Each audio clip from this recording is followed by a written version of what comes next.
বন্ধুরা, আমি আমার বাবার বাড়িতে গিয়ে একটু পার্লারে যাব বলে রেডি হয়ে গিয়েছিলাম আমি আর বাবা মিলে।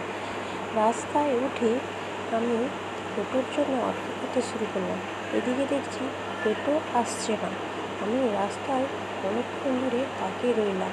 আমি আর বাবা মিলে অনেকক্ষণ অপেক্ষা করতে শুরু করেছি, কিন্তু টোটো আসছে না। এদিকে কিছুক্ষণ পরে দেখলাম টোটো আসছে, সেই জন্য টোটো ধরার জন্য আমি এগিয়ে গেলাম। তাহলে আমি আর বাবা মিলে টোটোতে উঠে পড়লাম বাজারে যাওয়ার জন্য। আমি আর বাবা মিলে বসে পড়লাম টোটোতে। এদিকে বাজারে যাওয়ার মুখে দেখলাম বেশ ফাঁকা ফাঁকা লাগছে, কিন্তু কিছুটা যাওয়ার পরে দেখলাম প্রচণ্ড রাস্তায় জ্যাম। তারপরে আমি পার্লারে যাওয়ার জন্য আমি চলে গেলাম। ওখানে এসে দেখলাম পার্লারে পুরো খালি।